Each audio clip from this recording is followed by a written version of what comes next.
国家宝藏第2季在新春佳节的欢腾中谢幕，9大国宝特展将在故宫博物院建亭广场华彩上演。2019年度特展开幕在即，国宝印信也要落户9大博物馆。中央广播电视总台央视记者、河北站记者、山西记者站、山东记者站、广东记者站、四川记者站、云南记者站、甘肃记者站、新疆记者站。2019年特展入选文物揭晓。我宣布，故宫博物院、甘肃省博物馆、四川博物院、云南省博物馆、河北博物院、山西博物院、山东博物馆、广东省博物馆、新疆维吾尔自治区博物馆。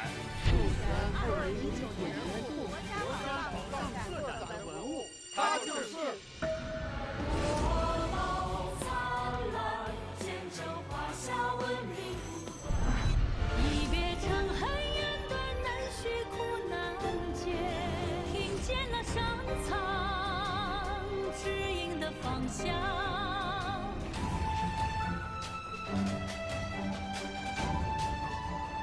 大雪初怀。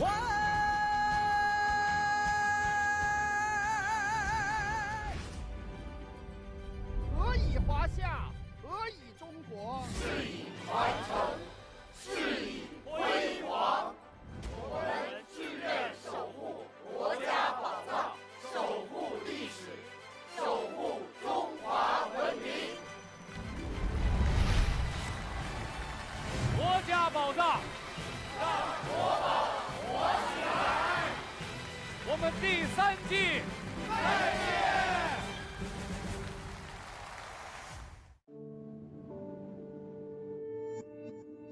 我们为什么是今天的我们？一入华夏，文脉澎湃不息，是文字赋予我们开天辟地的力量，是仪礼造就我们纵横千年的信仰。方寸之间藏调和乾坤的气度，表里之行存敬事如神的衷肠。日月轮转，动静无常。幸好，我们仍能在祖先的创造里，找到让我们之所以成为我们的答案，照见中华5000年不变的模样，承古人之创造，开时代之生命，让国宝活起来。国家宝藏，我们来了！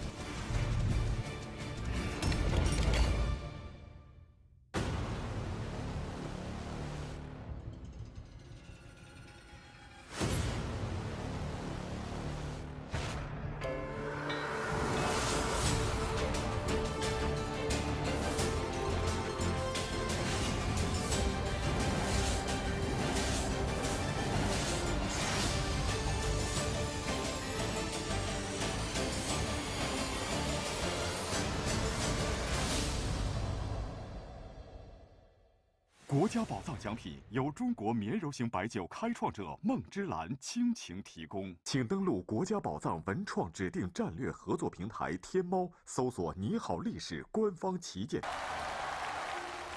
让国宝活起来！这里是大型文博探索节目《国家宝藏》，本节目由蓝色经典孟芝兰独家呈现。让我们再一次用热烈的掌声感谢4位演奏家的精彩演出，谢谢。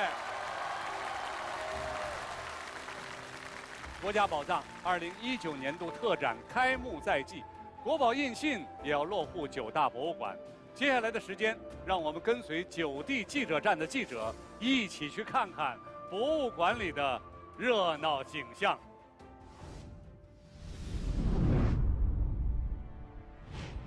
我是中央广播电视总台央视记者康辉，此刻我正在与世界超级链接的故宫博物院。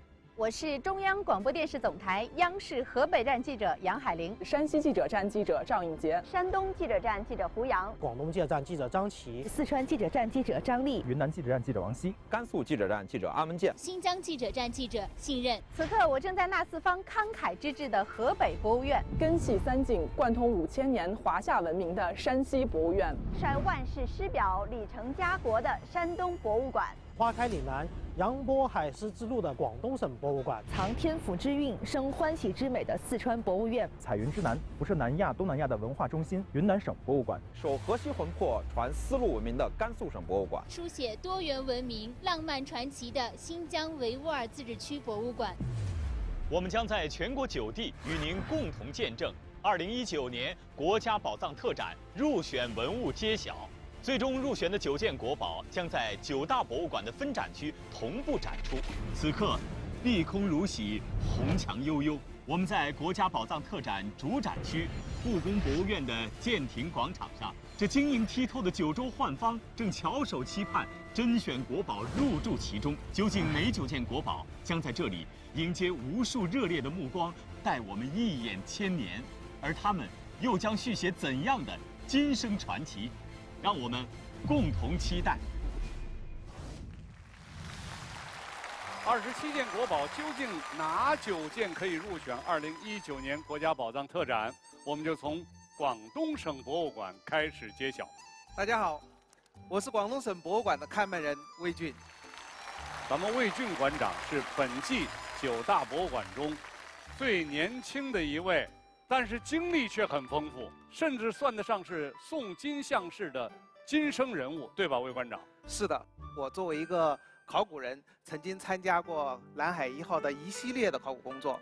那个时候，我在24米深的黑暗的海底和南海1号有了第一次的亲密接触。从2004年开始呢，我就参加了南海1号整体打捞方案的编制和论证的工作，然后后面又作为考古的领队，主持了南海1号的整体的打捞工作，整整持续了10年之久。整整10年。不知道大家是否还记得当时梁国庆这位水下考古工作人员曾经骄傲地说，即将在水下考古的过程中迎来自己的孩子。其实魏俊馆长也有同样的经历，是吗？是的，首先呢，要告诉大家一个好消息，梁国庆的孩子已经出生了，是一个非常可爱漂亮的女儿啊。我和梁国庆应该说有一个非常相似的经历。07年的4月份的时候，当时呢，我的妻子已经怀孕了，所以在后面的接近的9个月的打捞的时间里呢，其实对我来说的话很特别，因为我怀着双重的期待，一方面期待着我的女儿的降生，另外一方面我也期待着南海1号的打捞的成功。12月5号的时候呢，我可爱的女儿终于来到人世。16天之后，南海1号被成功打捞出水了。我想呢，12年前的那个12月，对我来说应该是特别值得珍视和记忆的日子。有这样一段传奇的经历，那您看到宋金像式的感觉，一定与我们的感受是不一样的。是的，这应该说是我人生中的最重要的宝藏之一。那么更让我骄傲的是，南海1号整体打捞呢，是国际水下考古技术的一个重大创新，而后期的相关的这种保护技术，也是在世界范围内的首次的一种尝试。怪不得常听广东人说叫“中意偷端汤”啊，意思就是喜欢喝第一口汤。我不管你汤什么味道，但是我敢下这个嘴，就是敢为天下先的气魄。没有这种气魄，广东又怎么能向世界开放近1000年呢？接下来，让我们一起回顾一下广东省博物馆推选的3件国宝的前世传奇和今生故事。我是国宝守护人胡杏儿，此为壁纸之魂，此便为中华之独玉。300年前，在18世纪，中国是全世界最大的贸易顺差国。国宝守护人岳云鹏，这么粗是我第一次见到。愚人节，愚人节！对于中华民族来说，我们不仅仅是一个内陆的文明，我们更是一个海洋的文明。国宝守护人刘昊然，小杨，你把咱们家神龛搬到那儿去，列祖抬得起头吗？神龛是代表着我们祖先的精神，我假如不保留我自己的文化，我要靠谁来保留呢？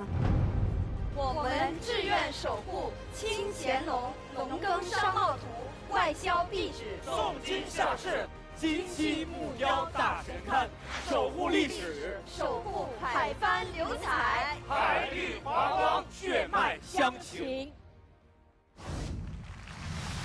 好多人看完都说，广东这一期特别洋气，充满了一种拥抱世界的年轻气息。那么魏馆长，咱们请来揭晓嘉宾，是不是跟这个气质也是一脉相承啊？是的，去年呢，广东有一件非常重要的大事，我们请来的嘉宾呢，就是这件大事的创造者。哦，他和他的团队创造了世界上的一个超级工程，被英国的《卫报》誉为现代世界的7大奇迹之一。他就是中交公路规划设计院有限公司的副总经理，港珠澳大桥的总设计师孟凡超先生。掌声有请。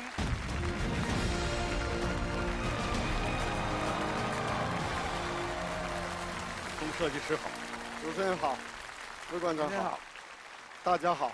孟先生，我总觉得您应该是在一个什么国家重大的科技进步奖上出现。您在一个大型文博探索节目出现，感觉如何？感慨应该是很多哈。今天啊，我来到这个国家宝藏节目现场啊，感觉到非常的荣幸。作为一名工程师来说啊，我也非常的崇敬奈惜，创造了灿烂的中华文明和数不清的国宝级文物的历代先贤们，以及追求极致的工匠们。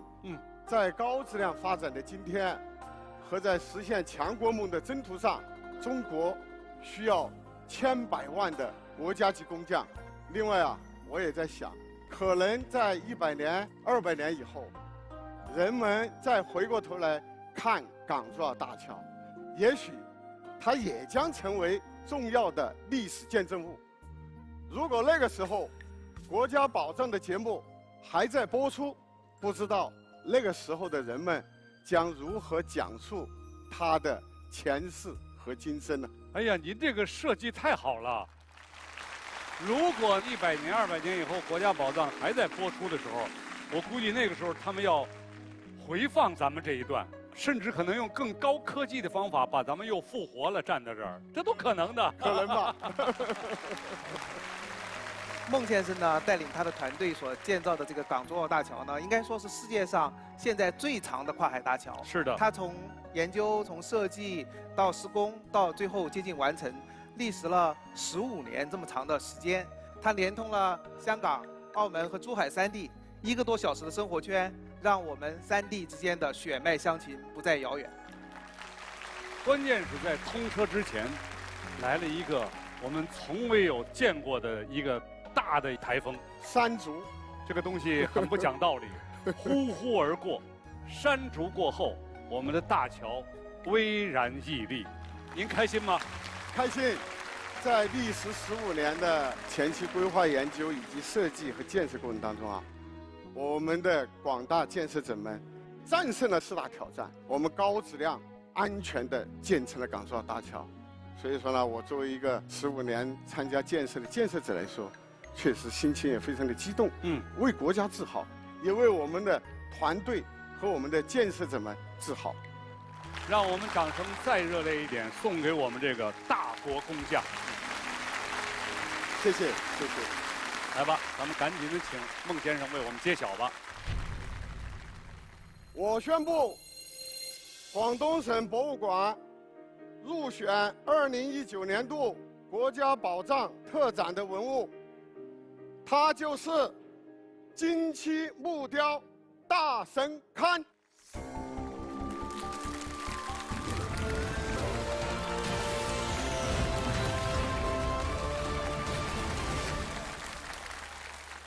木雕雕刻的是向往与寄托，金漆漆色代表辉煌与光荣。金漆木雕凝聚匠心巧思，是潮州地区最具特色的木雕工艺。神龛则是最考究的品类，取厅堂格式，述祖先功德，承子孙追思。松青鹤去桑田变的时光中，我们对祖宗家族的信仰与崇敬永不磨灭。一代代中国人，无论身处历史洪流还是四海漂泊，永远怀抱同胞之间的认同。虽有百家姓氏，本系同宗同源。有请2位为我们启动国家宝藏特展广东省博物馆分展。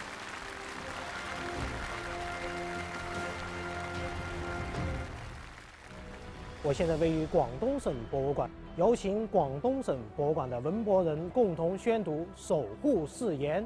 我们志愿守护金漆木雕大圣龛，守护历史，守护血脉相承。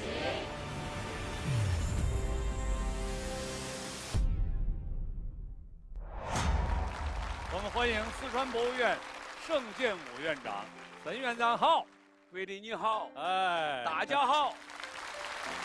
有人说呀，我们四川遍街都是火锅的味道，就连四川博物院也是一个大火锅。哎，沈院长，你咋个看？一听啊，说的就是四川博物院的 logo。logo 啊，我们的 logo 上呢，上面是一个四川的四，哦，下面是一个四川的川，哦，斗起来就是一个鼎，鼎底下点起了火，就是个火锅。听这个院长本来介绍的是文物，现在你是不是都想去吃一顿去了，是吧？盛院长对巴蜀文化很有感情，这让我想起了第2季调研的时候啊，节目组就到了四川了。盛建武院长那时候刚刚做完一个腿部的手术，拄着个拐，也要亲自为我们这个节目组介绍四川博物院的馆藏。导演就劝他，你说盛院长您休息休息吧。他却说啊，我这儿行路难一点儿，巴蜀文化走出去就容易些。你看看，哎呀，你看大家都为您鼓掌。郭迪老师啊，我倒有一个不情之请哦。你说嘛？你是四川人的女婿，哎，对的啊，所以说咱们四川的宝贝呢多得很，选出了这3件呐，已经太不容易了，啊，你能不能不要再3选1了呢？意思就是3件都进来，那不行，别个有规则的嘛。我这个001号讲解员也不是一个啥子拿生死大权的人哦，我也是在干活路哦，你就别难为我了。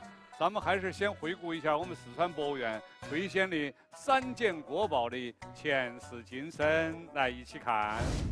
我是国宝守护人王洛勇，降低盐价，还富于民，永保蜀地千年繁荣。画像砖上出现了一种叫做天车的装置，比西方要早1600年。国宝守护人多不解猪八戒。左狼捉嘎，他们踏我草原，抢我牛羊。我害怕，我再也见不到阿爸，见不到你。它是反映古代藏族社会历史的一部百科全书式的伟大著作。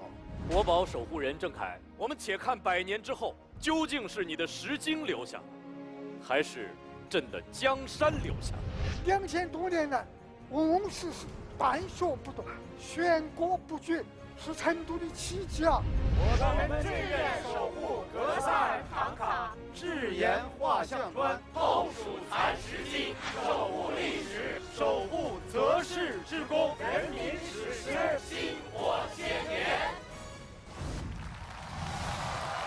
陈院长，那你今天为我们邀请到的揭晓嘉宾又是谁呢？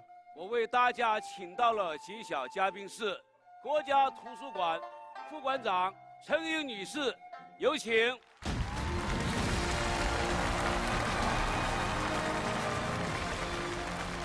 欢迎陈女士。几年前见到您，应当尊称您一声季大人；现在见到您，就想称您一声001号讲解员。确实，这个岗位上我已经干了2年了，出门很多人都这么叫。第2季国家宝藏里27件文物，您对哪一件印象最深刻？我印象最深刻的有2件，一件是故宫博物院推荐的样式雷建筑烫样。节目里讲述了从营造学社开始，几代建筑学人以样式雷图档为案例，找回了我们丢失已久的中国古建设计理念和方法，找回了中国古建的尊严，让我感动不已。对，十分荣幸的是，样式雷图档目前存世总量2万余件，我们国家图书馆就收藏有15000余件。真的？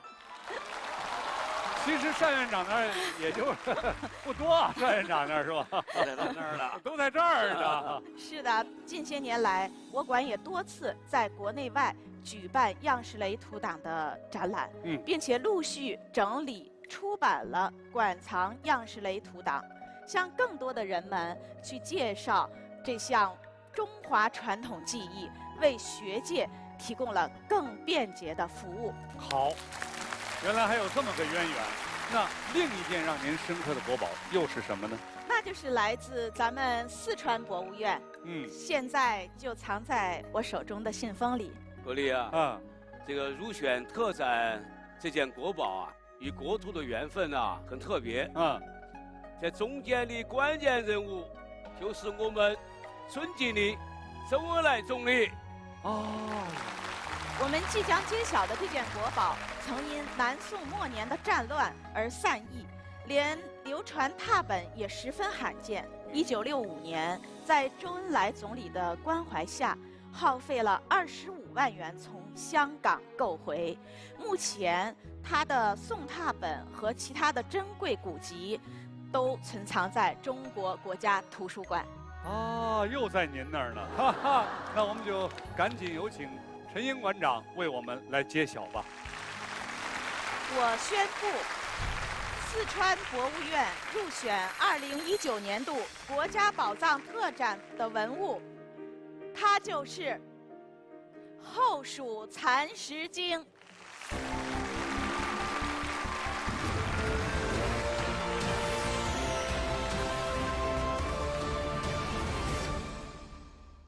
石凡数千，耸立如林，10余部经典镌刻于上。一个割据蜀中的小政权，一批躲避战乱的大文人，点亮了乱世中知识与文明的火光。蜀石经是华夏文脉的承接点，承接了汉唐盛世辉煌遗留下的君子大道，启发了宋明兴旺繁荣的格致开明。文道一广，学心弥锐。我们今天依然好学不倦，追求知行合一，在学问之前人人平等，在真理之中上下求索。有请二位为我们启动国家宝藏特展四川博物院分展。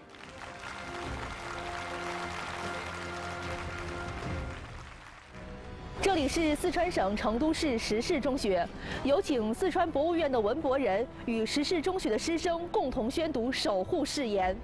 我们誓愿守护后蜀蚕食经，守护历史，守护薪火千年。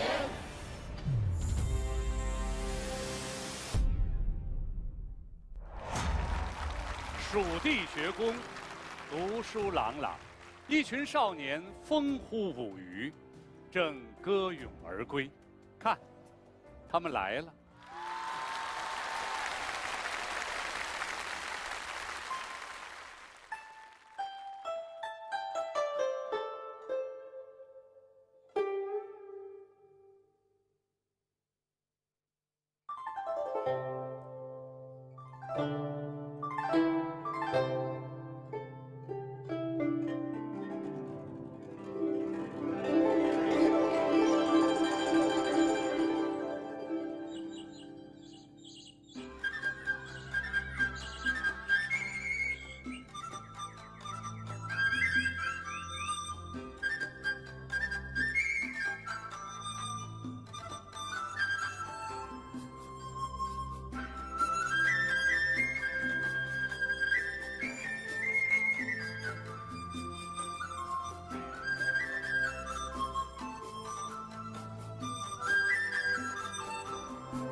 大家好，我是新疆维吾尔自治区博物馆的看门人于志勇，欢迎于馆长。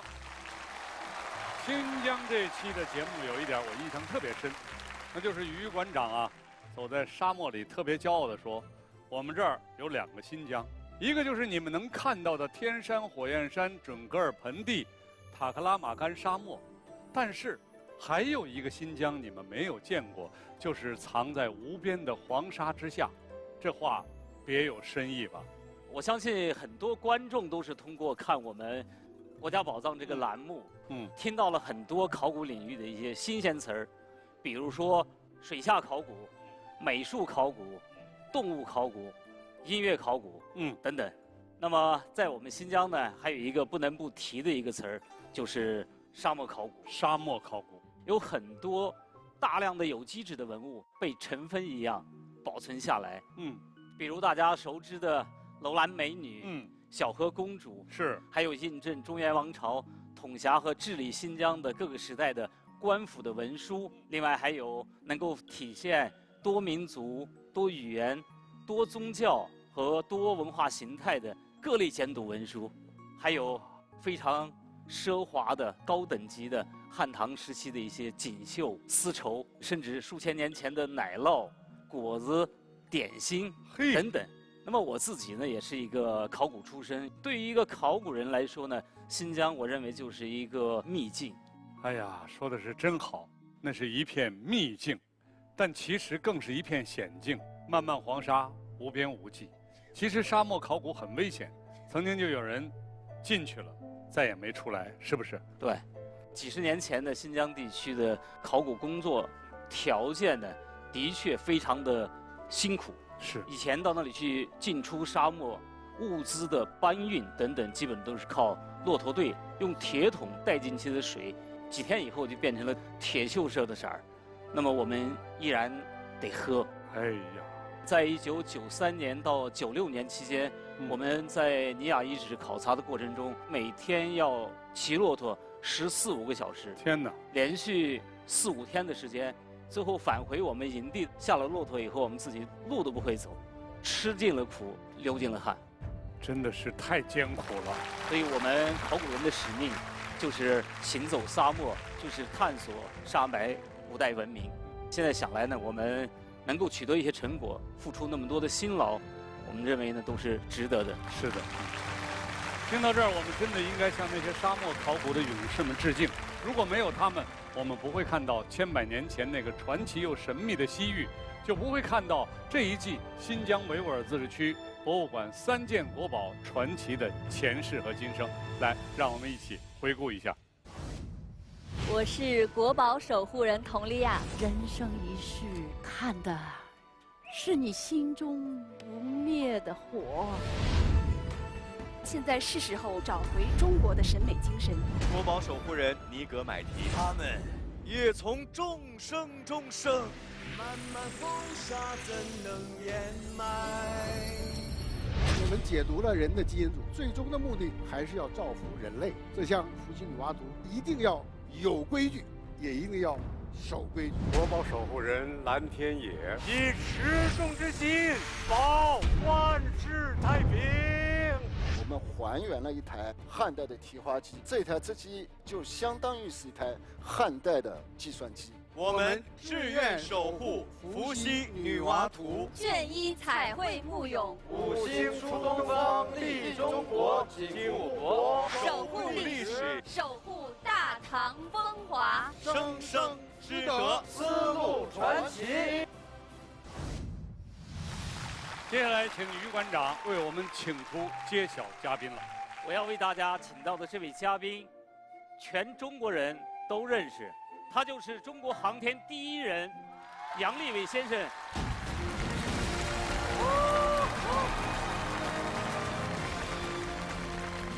来，利伟，我的老朋友啊，是我非常非常敬佩的一个英雄。刚才还说新疆是一个充满传奇的地方。没有想到我们的揭晓嘉宾更是传奇，于馆长，这航天圈的传奇站在了文博圈的舞台上，这是头一遭，你怎么想到的？促成这一跨界的关键就是咱们的一件国宝，对，大家猜一猜是哪一件？五星出东方，对不对？啊，对，我想2000多年前，这种吉瑞天象、五星出东方，护佑着赵充国将军去讨枪的大吉。对。那么到2000年后，我们中国人迈入太空，都是中华崛起、繁荣昌盛的一个标志。说得好，您是第一个翱翔宇宙的中国人。我想问问啊，立伟，在太空上能看到五星吗？那是一个什么样的景象？我们进入到太空，要比地面去看我们的星象更加的透彻，更加的清楚，因为没有了大气的阻挡和折射，而且呢，我们无论在白天和黑夜，都可以随时看到这种天象。当然了，我也相信我们在太空飞行的时候，当我们回看我们地球的时候，地球还是最美的一个星星。所以呢，我想我们的五星出东方，无论是赵充国的平枪，还是中国航天事业的突破发展，最难的并不是我们突破一座座的难关，更是我们愿不愿意突破自我，对，去迈出这第一步。所以我觉得我们中国人世世代代所期盼的，并不仅仅只是五星出东方它的本身，那么更多的是我们国家能够在包括航天、军事、经济等各个方面，能够真正的站立起来，让我们的国家能够真真正正的国富民强。此时此刻，此景此情，我想起一幅对联儿，上联是“一剑破寰宇，耀华夏”，下联是“五星出东方，立中国”。横批可以一起来说吧，横批上下5000年。对，这就是我们这副对联最好的一个横批。好，接下来有请杨利伟先生为我们揭晓入选的文物。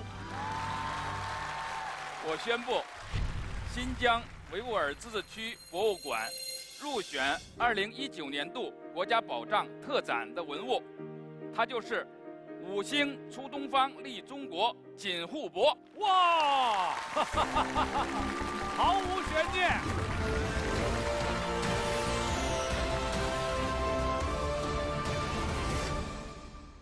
周天力度之法，立28宿。我们的祖先为这个世界记录下了最早的日食。古代中国以农立国，官相授时，干系民生国本。立法兴图，在乎天人合一。我们的民族向往银河，憧憬宇宙，古今皆然。在代表汉代最高水平的平文五重经之景上，五星出东方的壮观天象忽陈其上，这是太史令们守望中的低语，钦天监们苦心孤诣的倾诉。天地与我并生，万物与我为一，宇宙边界处是我们的度量。有请二位为我们启动国家宝藏特展新疆维吾尔自治区博物馆分展。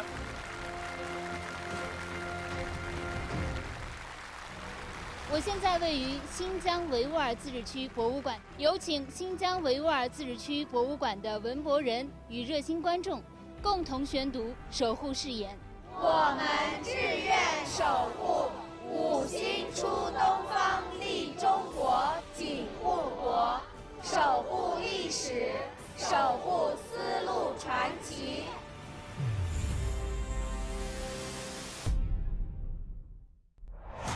国家宝藏由中国绵柔型白酒开创者梦之蓝独家呈现，让国宝火起来。本节目由蓝色经典梦之蓝独家呈现。大家好，我是河北博物院的看门人罗向军。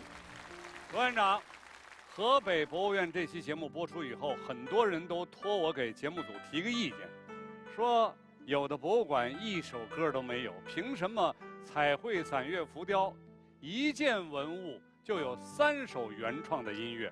是啊，有一个虞美人，人间月，醉太平。罗院长，你是不是得替我解释一下这个问题？国立老师，你忘了吗？我们这个节目被网友称为大型原创音乐节目啊。彩绘伞月浮雕呢，是我们这季唯一的一件能够看得见大唐音乐的国宝啊。是的，所以我们也有责任给大家带来好听的国乐，唱响我们河北的慷慨悲歌呀。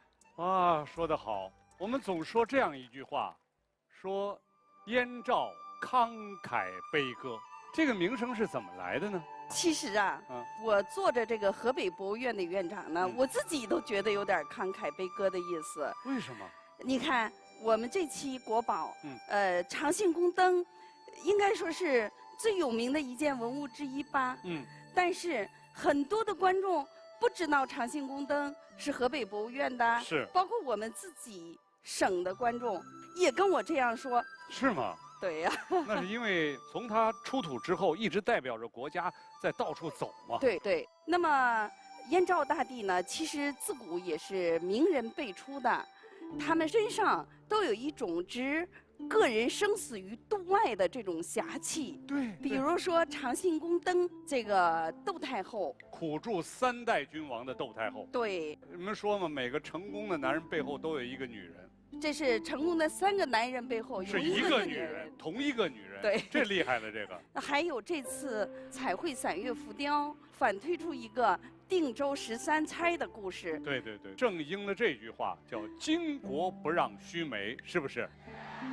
那接下来就让我们回顾一下河北博物院3件国宝的前世今生。我是国宝守护人宋佳，一入乐旗便是蝼蚁，命不由己，人人可采。这件彩绘散乐浮雕，让我们听到大唐的声音。国宝守护人王劲松，只要新的局面出现，找到新的制衡点，我中山就可以长久的立于不败之地。你做不好的话，对不起我的师傅，对不起这件文物，也对不起我个人，更对不起国家。国宝守护人蒋雯丽，大汉的天子就该有大汉的血气和尊严，如此才能光照汉室，威震四方。长信宫灯照亮了新中国文物外交的历史，见证了我们文博人的成长。我们志愿守护彩绘散乐浮雕，破金银，四龙四凤，同方案作长信宫灯，守护历史，守护乐舞清平，至美天宫，强国之光。好，接下来罗院长，请您为我们请出揭晓嘉宾。我今天请到的揭晓嘉宾是旧金山亚洲艺术博物馆馆长、美国人文与科学学院院士许杰先生。好，掌声有请许杰先生。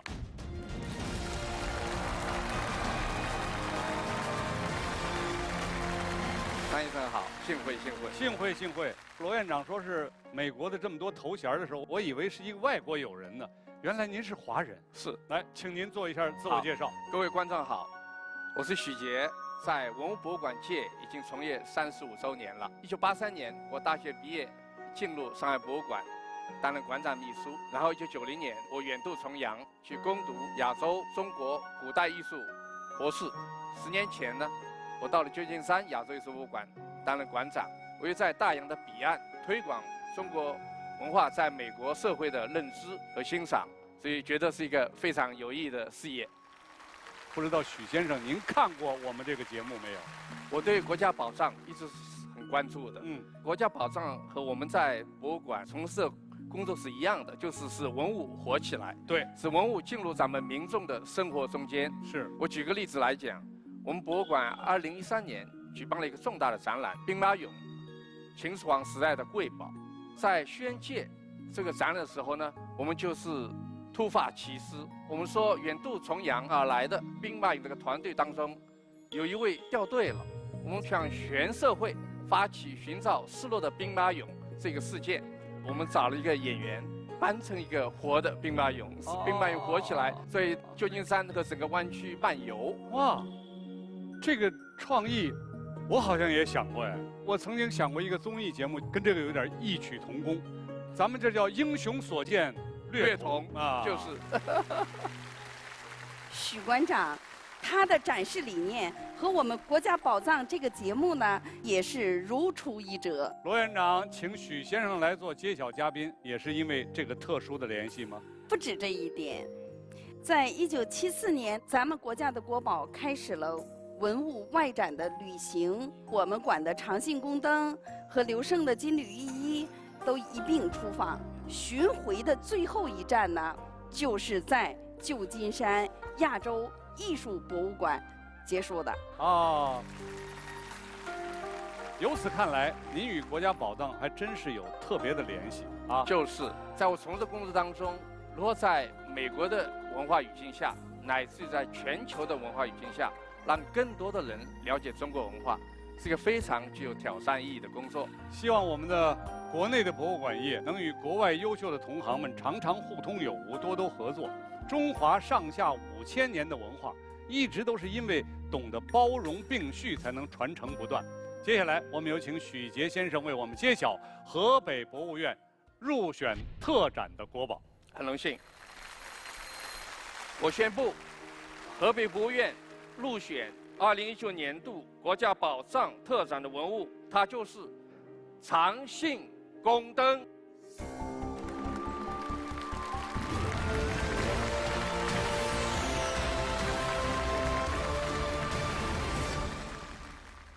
河北满城汉墓出土文物中，长信宫灯最能体现古人之巧思。宫女左手擎一盏钢灯，右臂的袖筒是吸纳灯烟的红管，安身正坐的宫女本身也是一盏灯，科技与审美与此完美结合，原本厚重的青铜也由此焕发出轻盈雅致的生活气息。长信宫灯曾照耀了漫漫长夜，如今穿越时空，将古人的智慧与才情传递给我们，在过往丰碑之上去追求光明。有请2位为我们启动国家宝藏特展河北博物院分展。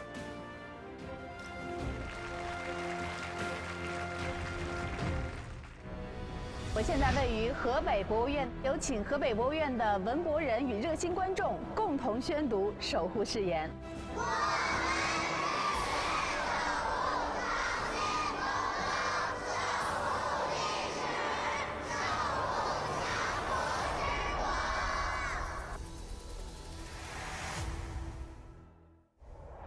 古人云：“有朋自远方来，不亦乐乎。”我们遇到了高兴的事儿，自然要歌唱2句。这也是为什么2季以来我们写了动人的故事，也写了动人的歌曲。在第2季落幕的时刻，我请来了一位特别的演唱者，其歌能解凡人奔波离散苦，其话能通天地神灵永生路。有请新追慕替形帛画的国宝守护人雷佳。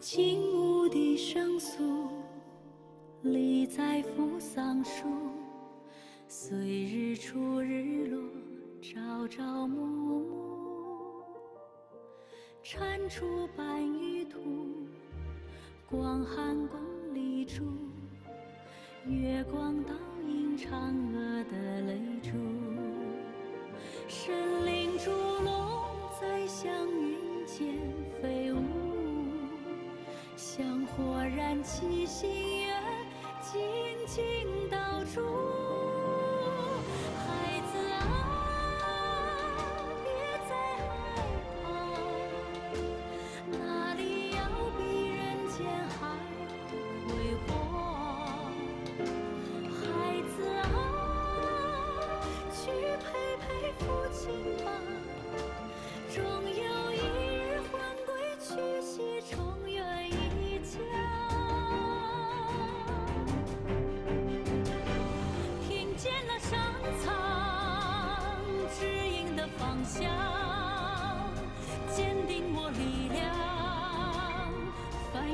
苍茫，看见了光芒，是你的模样，心中的莲花为你开放。一别长恨远短难续苦难解，擂台人是非缘鬓白袖无言，恨不尽红颜难取几番思愿无处写，就如后割破泪眼。一别长恨远短难续苦难解，苦解相思长远究竟泪不干。此生一餐，当帆双散却孤月寒，愿为情一面。漫漫风沙怎能掩埋？生生不息那绿洲心田，各色的瞳孔，看见了一样的画面。生生世世守护了千年，不同的语言，共同祈愿，千秋万代守护了信念，不同的血脉会留相连。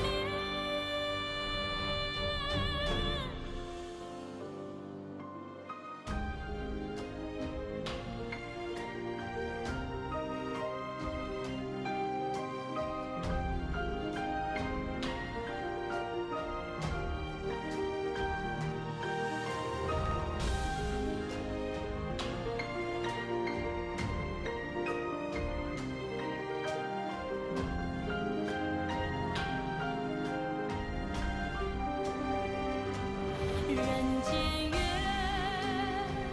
悲与喜璎珞之间，换天下寻常人家团圆，不再是痴缘。人间月，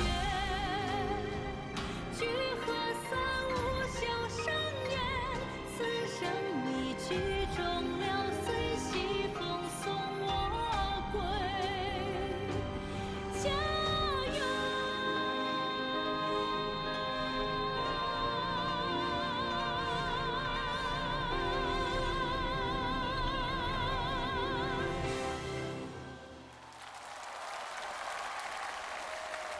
我们欢迎云南省博物馆的马馆长，老文博人，在文博战线已经工作了35年之久了。网友说，云南省博物馆的宝物上，动物最多，4头牛，2只猛虎，1只有神力的金翅鸟，您怎么看？因为云南自古以来都是一个非常美丽的动物王国和植物王国。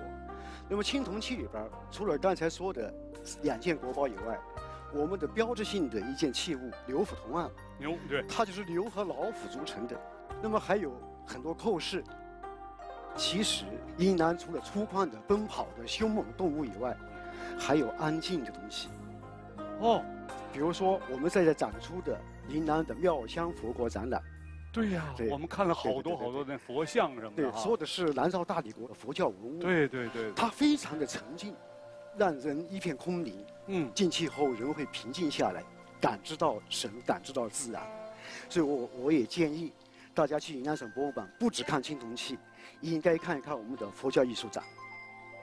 马馆长向你们发出邀请了，下次去云南旅游的时候，在行程里一定要加上云南省博物馆这一站。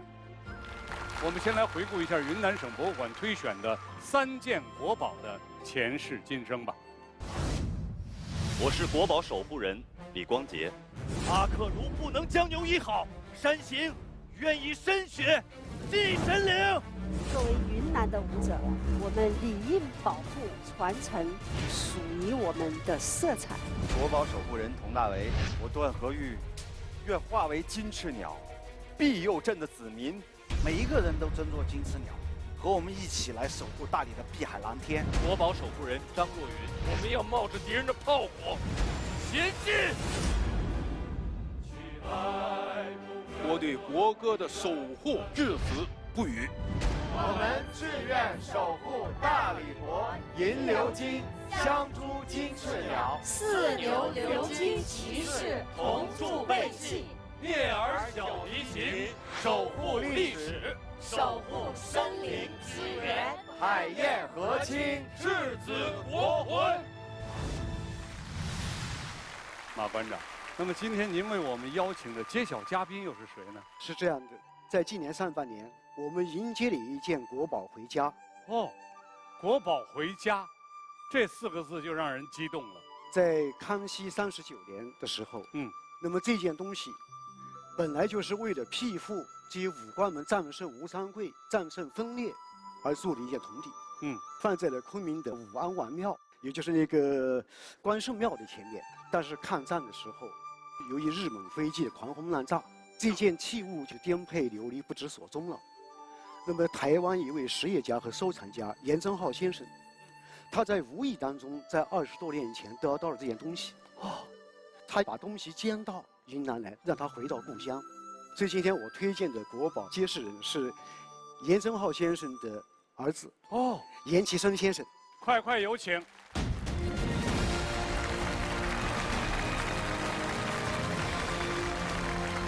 大家好，那今天非常荣幸能够代表我父亲来到国家宝藏的现场。小严先生，你赶紧为我们介绍一下，您和父亲到底怎么样把这样一件国宝给送回了家？20多年前，我父亲接到了一通电话，有人告诉他说在武城路上有发现了一个这样子的一个文物，问我父亲要不要。如果你不要的话，他就要把这个文物融为铜水。那我父亲听到了这个，他马上立刻告诉他说，你无论如何，一定要把它保留下来。我父亲他觉得这个文物它非常具有历史的意义，它包含了我们先民的一个心血跟历史的这个脉络，所以他看到了这个文物的第一眼，他便知道这个并不属于他的。对于他来说，他只是先帮忙保管而已。这说得好。你们是不是现在特别想看一看这件国宝是什么模样？来，我们一起看大屏幕。天师大炉浇筑于康熙39年，那么到现在已经318年了。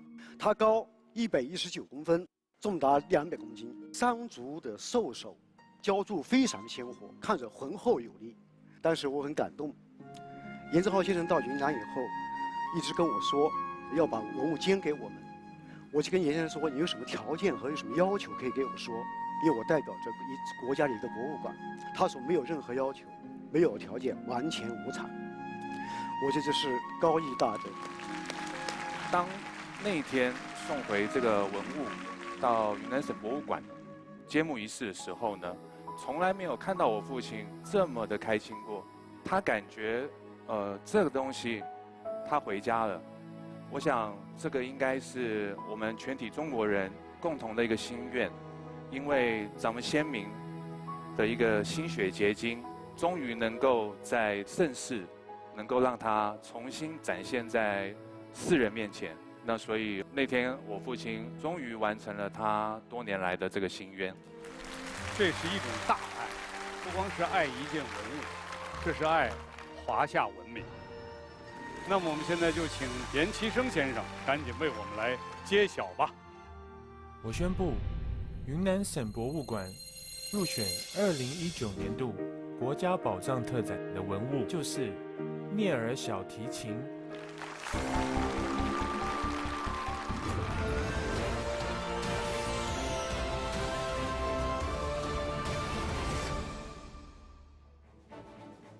国宝在魂，不在器。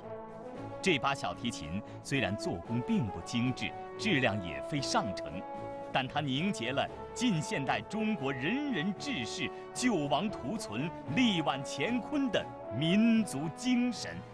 一个社会主义现代化强国，正是诞生于聂耳用他谱写的《义勇军进行曲》中，一代又一代的中华儿女，也在这支与我们血脉相连、情感相通的英雄壮歌的激励下，投身民族复兴的伟大事业，奏响振奋人心的华彩乐章。有请2位为我们启动国家宝藏特展云南省博物馆分展。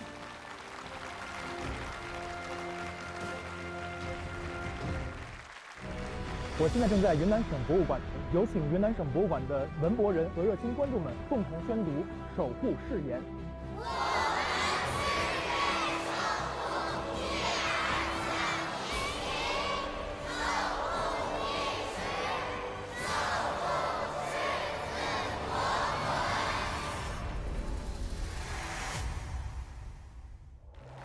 欢迎山东博物馆馆长波斯克，波馆长好，胡丽老师好，大家好。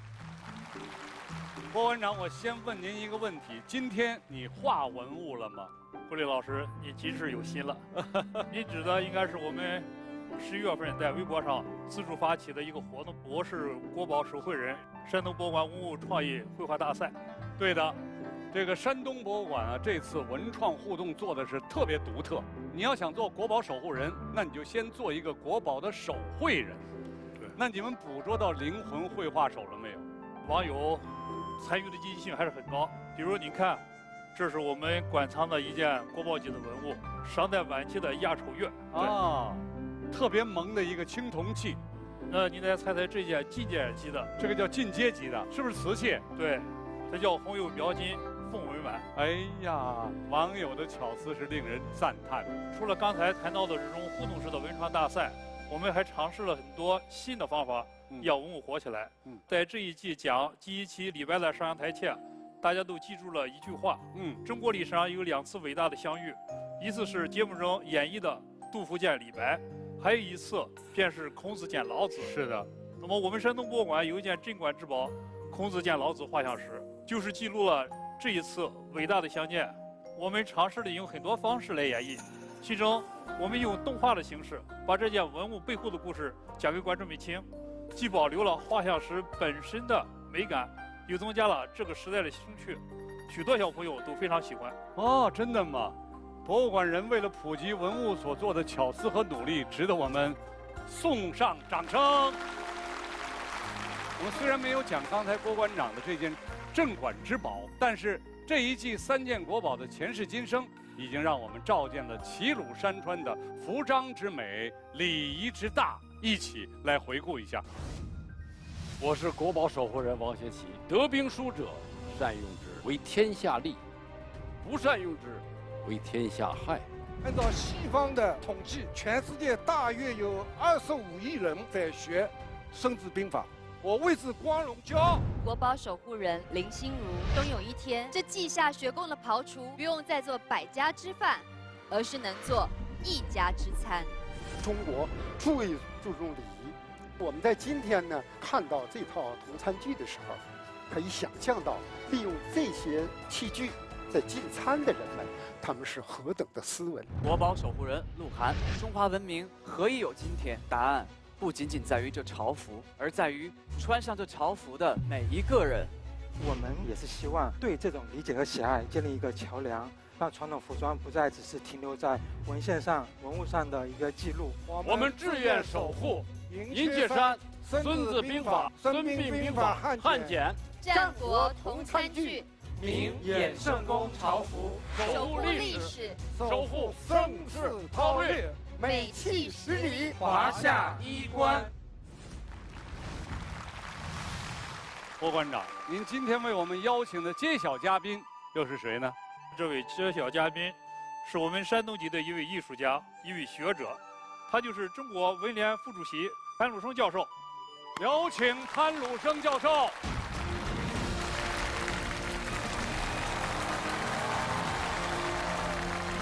罗振老师好，潘馆长好，潘馆长好，院长好，我们是老朋友，我们有的时候会叫他这个潘馆长。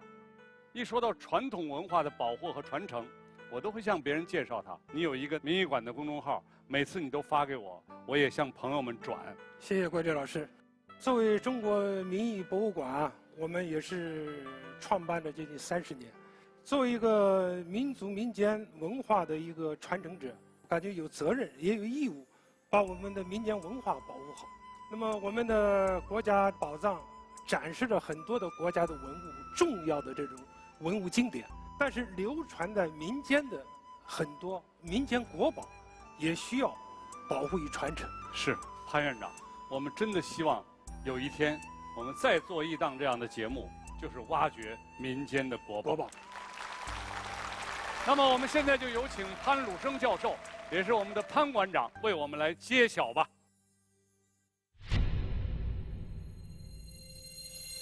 我非常荣幸地宣布，山东博物馆入选2019年度国家宝藏特展的文物，它就是银雀山《孙子兵法》《孙膑兵法》汉简。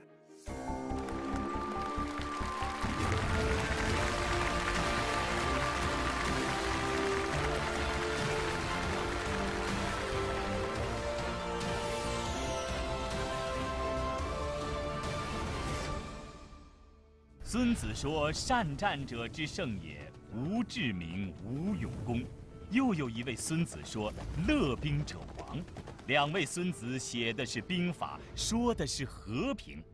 1972年，银雀山出土竹简4942枚，其中有2部兵法解开了一件谜案：孙武、孙膑是前后2位孙子。止战的思想也并非孤立，是兵家的共识。无仁义不立，无德信不成，无忠勇不存，无志感不得。兵家的智慧，中国人的哲学，是对生命与和平最大的尊重。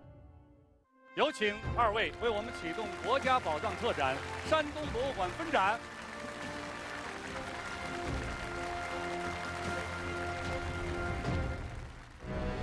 我现在位于山东博物馆的大厅里，有请山东博物馆的文博人与济南市的志愿者和小学生们共同宣读守护誓言。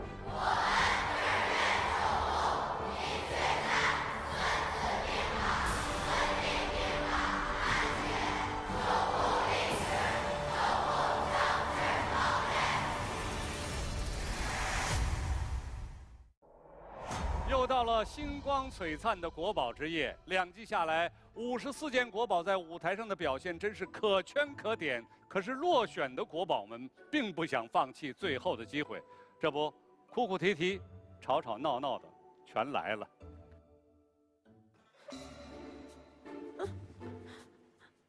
算了吧。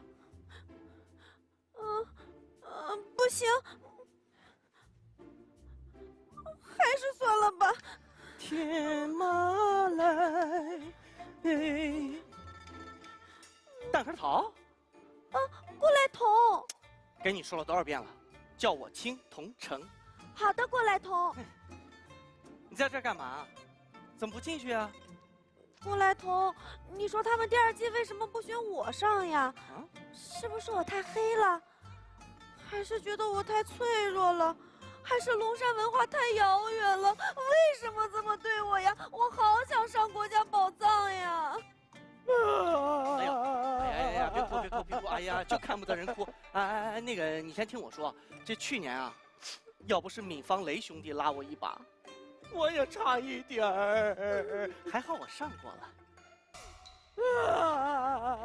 哎呀，好了，别哭了，听我说，这个特展讲解员啊，正在给国宝们排节目呢。我这个过来童帮你说2句话，说不定有什么用哦。吹牛，淘气，爱信不信，反正我已经上过了。等等我！哎，大家都到了。今天叫大家来啊，是因为1年1度的国宝之夜就要来临了。我作为特展的讲解员，可以开启国家宝藏的大门。讲解员，子美有一新作，要赠予太白兄。哦，子美也可以尝试一种新的表达方式，像说唱，要不能停，要不能停。哎呀，我说杜甫呀，你怎么又给李白写了首诗啊？他光昨天就给李白写了7首新诗。哦，是吗？已经掉坑里喽。哼，他们根本就不懂什么是情，人家喜欢汪伦。我为你写了再多诗，也不及汪伦送你情啊！我会，特战讲解员啊。其实呢，外国呢也有很多朋友喜欢看国家宝藏，不如咱们做一个多语言类的节目噻。我会4种不同的语言。我想说是我能不能演一次主角啊？我一直没有机会展示一下我标准的普通话。哎，我们也会4种不同的语言。我会成都话，我会重庆话，我会四川话，我会废话。哎呀，你们几个呀，就别打岔了。我在洛水之滨默默守候着画中人归来，徒留一曲仙才叹，寄情于山水之间。哎，洛神姐姐，那你可以带我们一起唱首歌吗？哎，对啊，我们可以给你伴舞啊。Hello 好啊，我给大家拜年了。哎呀，过来童，新年好啊！哎呀，蒋雪妍姐姐，你看我带谁来了？蛋壳桃妹妹，哎呀，好久不见了，你最近好吗？一点儿也不好。哎呀，又哭，这都哄了一路了。你怎么了？谁欺负你了？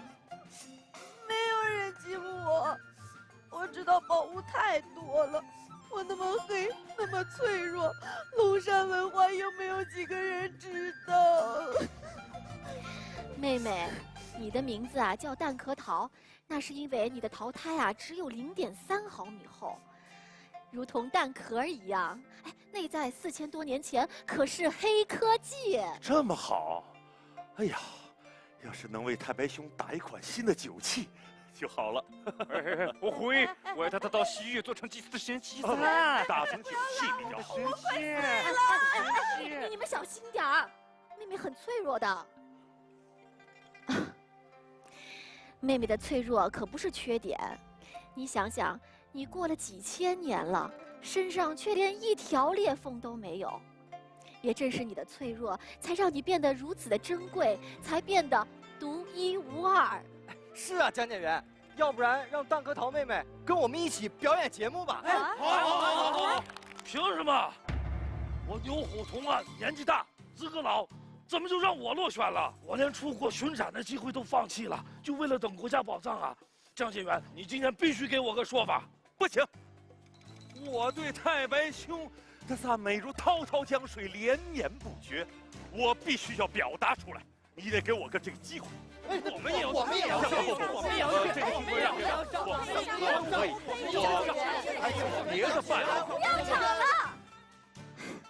我知道大家都想上节目，可是我们中国这么大，光可移动的宝物就有1亿多件。如果拿27件宝物拍1季来说，就要拍上400万集啊！那得等多久啊？那得等多久？这没戏了，上不了了。大家也不要灰心，其实啊，上不上节目，你们都是国家的宝藏。每一件宝物都是独一无二的，没有高低贵贱之分。你们有的温婉柔美，有的刚强健硕。说我呢？有的虽然小巧，却凝聚的上古的精湛工艺。那我们呢？你们代表着中国文化的千姿百态，肩负着传承历史的使命。我宣布，国宝之夜将会是一个大聚会，欢迎所有的国宝来参加。好，让我们一起唱出自己的精彩。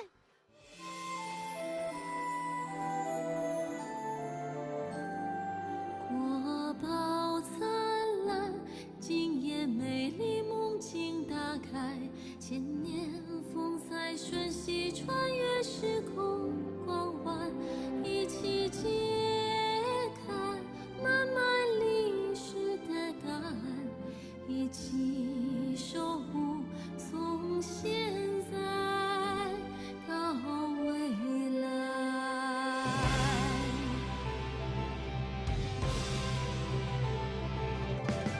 我勾画青铜器图案，还原金色神采。我在岁月中坚守天人合一的崇拜。故人入我梦，命我长相依。战役富长卷，江山美轮美奂。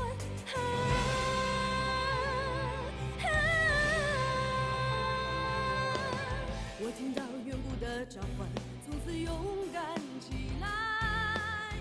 我踏上丝绸之路，越过沙漠大海，说不完中华传奇，寻常百姓美谈。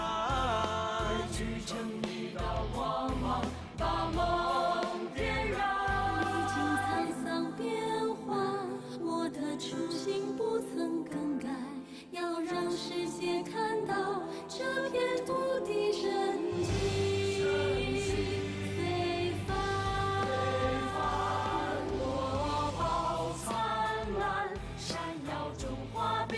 色彩千年风采，我们来自不同时代，一起探寻抹去历史的尘埃，一起期盼，因为有梦而存在。国宝灿烂，见证华夏文明不断，千年风采，我们拥有深深的爱，一起揭开漫漫历史的答案，一起守护从现在到未来。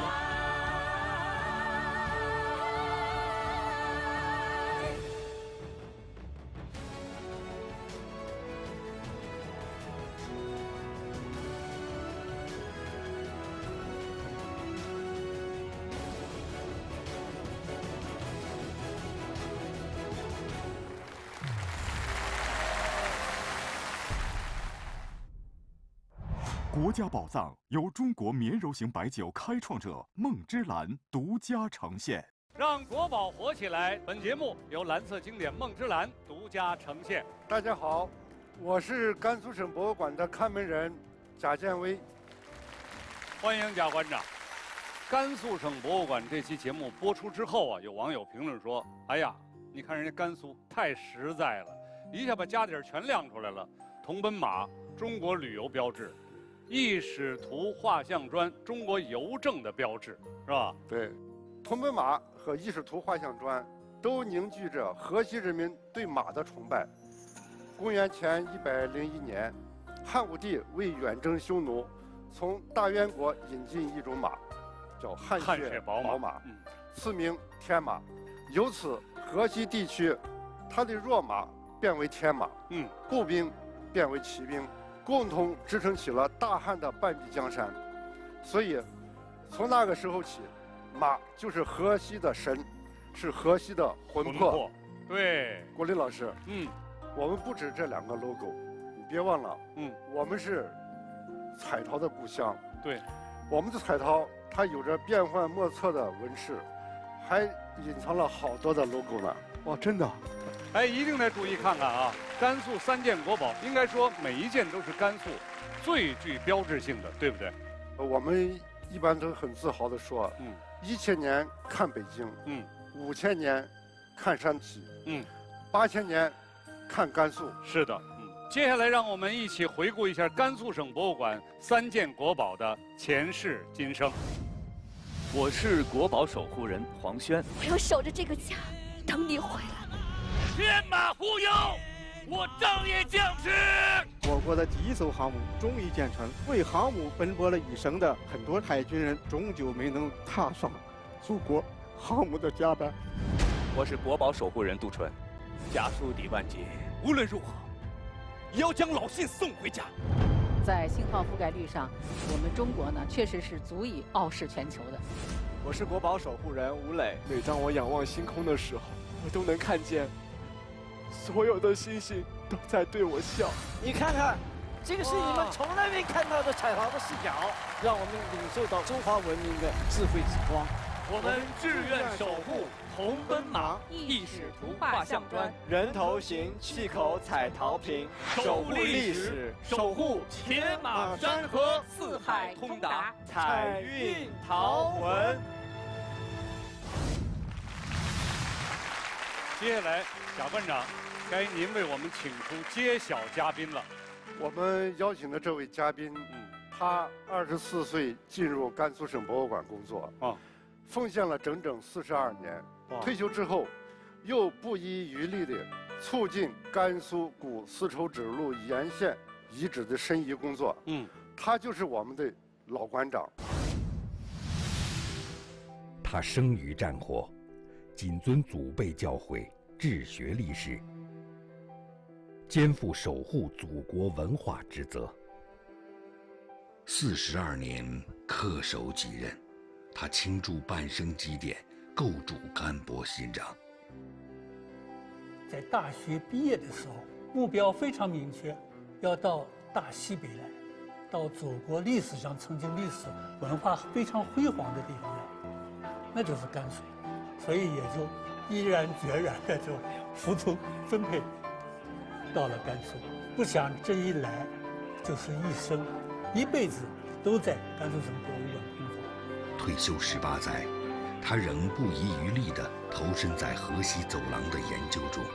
从额济纳旗汉塞的沙漠，到嘉峪关的峭壁，从仰韶文化代表的秦安大堤湾遗址，到东方文化宝藏居延汉简，他用整个青春对话考古现场，从未停止过对华夏文化这座历史宝库的探索。中国古代有着世界上连续不断、独一无二、绝无仅有的优秀文化。我们的文物保护、考古研究工作也应该向世界的公众判定。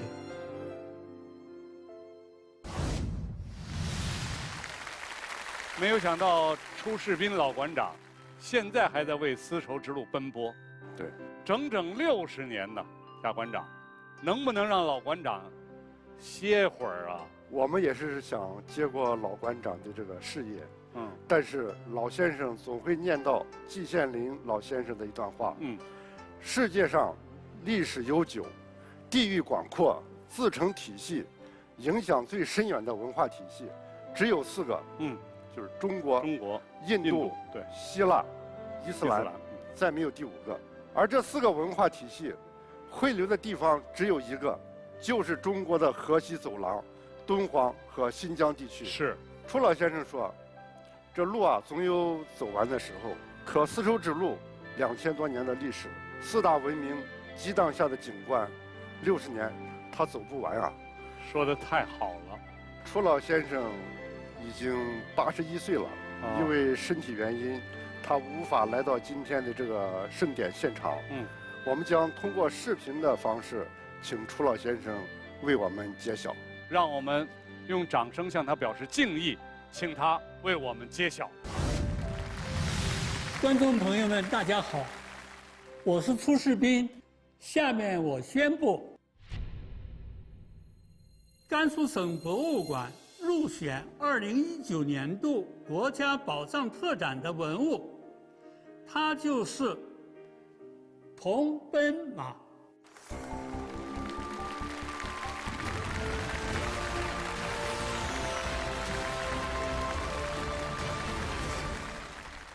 一匹雄健的骏马飞驰，昂首嘶鸣，踏过龙阙。壮实的躯干象征了中国人对力量的敬仰，飞扬的神采体现了华夏人对勇气的崇拜。面对皑皑雪原，无所畏惧，横渡茫茫大漠，顽强拼搏。汉朝奠定了中国的气质。一个伟大的时代造就了伟大的民族，无数志士仁人前仆后继，为今天的我们开路。烈士壮志新，凛凛人如黛。有请馆长为我们启动国家宝藏特展甘肃省博物馆分展。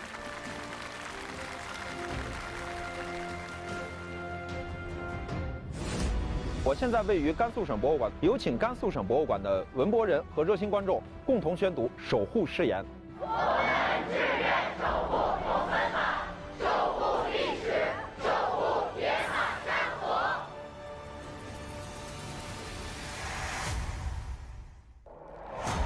大家好，我是山西博物院的看门人张元成。山西博物院这一期3件国宝，3组守护人，其中2对夫妻，真是满场的和和美美，热热闹闹。今天我还要送给大家一份吉祥。哎呦，那好啊，国立老师，你看，这就是我们山西博物院的镇馆之宝啊，鸟尊。也是我们山西博物院的馆徽，也就是我们的 logo。哎呦，你们有没有发现，张馆长这个 logo 有点萌萌的啊，是吧？哎呀，真好看。它不但造型漂亮，而且是寓意吉祥。对，看这件器物呀，它是凤鸟和大象的组合。我怎么瞧着大象鼻子在屁股后头呢？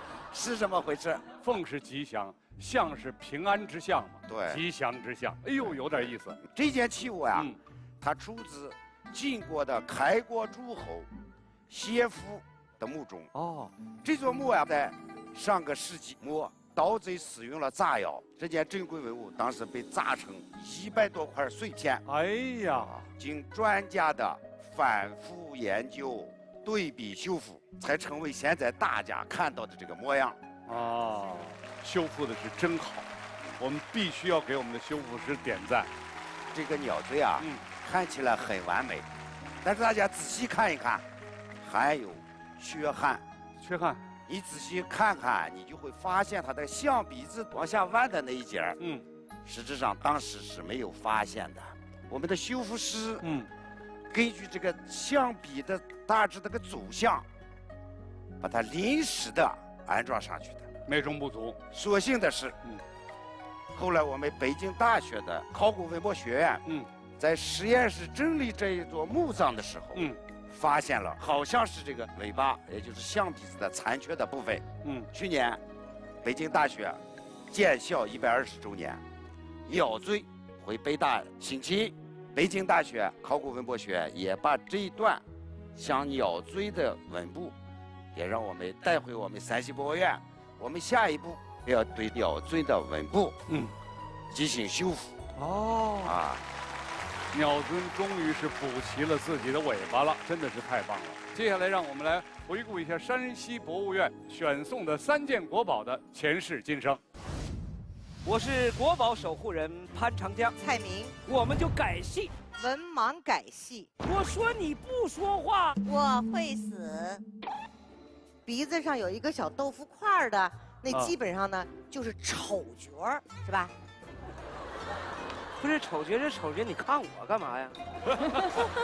我们这一代戏曲人要做的是，让还不知道自己喜欢京剧的人有机会走到剧场，感知京剧艺术的美好，这是我们要做的事儿。国宝守护人唐嫣，罗晋，你我扎根发芽，彼此交融。我们拥有那么辉煌的7历史。可是今天，我们已经把它遗忘了，这是多么令人遗憾的事情。国宝守护人韩童生，我赵氏必成大业。希望未来能有更多的年轻人加入到对后马孟苏的研究中来。我们志愿守护侯马金代董事墓戏俑，木板西画侯马蒙书，守护历史，守护国韵。华音七彩万华，看破春秋。接下来，张院长该请您为我们请出揭晓嘉宾了。我们为大家听到的是我们中国戏剧家协会副主席王小英先生，有请。有请。小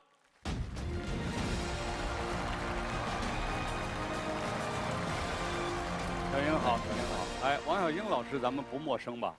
国家宝藏第1季，浙江省博物馆万公教的今生守护人，是吧？对，小英，第1季节目你参与了，你肯定看。第2季看了没有？看过。那你对哪一件文物印象最深刻？咱们山西博物院给我印象，比较深刻的有侯马金代董氏木细俑。这个细俑啊，除了它这个时间的久远以外啊，还可以看到另外一个信息，就是当时的人们是对戏剧啊是多么的热爱。是你比如说潘长江和蔡明演的《前世》里边啊，这个董氏夫妇他们搭一个戏台，一直到他这个去世以后，他得把他的戏台给搭到他的墓地里去。对，他的墓地里。对，咱们就说叫生死同乐，那可见他爱之深切，而且还不只是说这个董氏夫妇在这个三晋大地上啊，这个老百姓喜欢戏剧，在当年1000多年以前啊是非常非常普遍的，一直到今天，我们还可以在山西看到中国现留存的古戏台是最多的。古戏台，而且还有2个戏台在一块儿唱擂台戏，还有品字形，就是3台戏。对，你说他们得多热爱。所以我们戏剧工作者看到我们如此丰厚的家底儿，看到我们如此丰厚的这个戏剧的这个传统，我们今天怎么继承它？更有一份责任，更有一份责任。我们虽然做不到过去那种繁盛了，但是我们也不能让这些好玩意儿都在我们这儿都丢失了。还得让今天的观众、今天的年轻人喜欢它，能够喜欢它，能够知道我们老祖宗曾经给我们创造出了多么辉煌的这样的文化传统。说得非常好啊！国家宝藏第2季的揭晓嘉宾跟国宝啊，你们仔细想，都有着某种直接或间接的联系啊。大家看，王小英刚才怎么报的？中国戏家协会副主席是吧？难道这个入选的文物就是戏俑这儿吗？国立老师啊，据我所知啊，王小英先生前不久给希腊国家剧院导演了中国戏剧经典《赵氏孤儿》。你看看，赵氏孤儿是谁？侯马蒙书里的赵阳，就是赵氏的孤儿的孙子。所以说这花落谁家还不一定呢，对不对？到底是戏俑还是这个侯马蒙书？那么就赶紧请我们王小英先生给我们揭晓吧。我宣布，山西博物院入选2019年度国家宝藏特展的文物，它就是侯马金代董氏木细俑。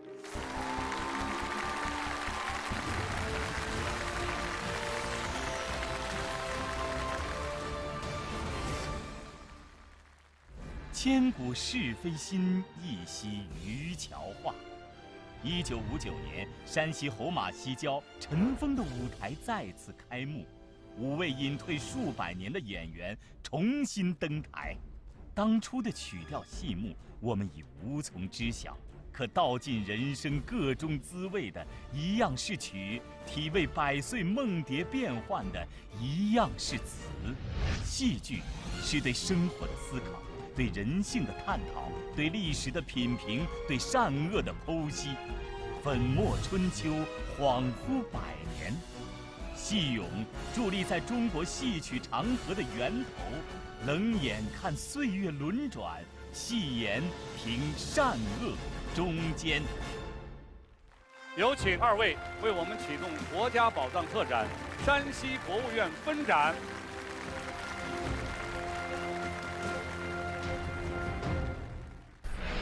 现在我位于山西博物院的戏曲故乡展厅，有请山西博物院的文博人共同宣读守护誓言。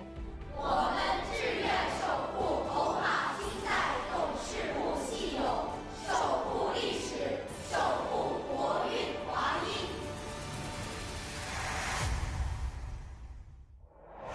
有人说，这一季的国家宝藏，我们打造了一个最大的偶像，一个几乎属于全体中国人的偶像，他就是谪仙人，他就是明月魂。一首如果没有李白的吟诵，让无数观众感慨幸甚至哉。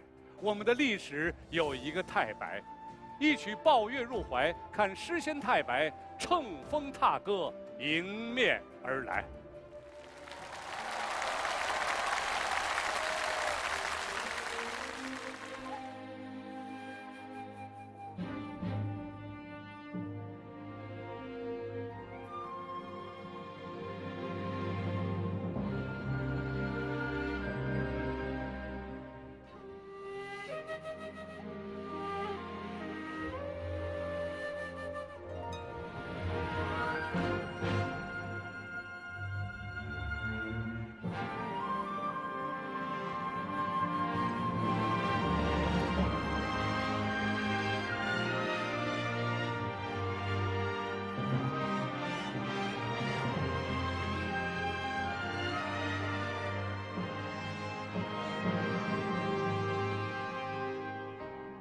长安一片月，将青丝映成雪。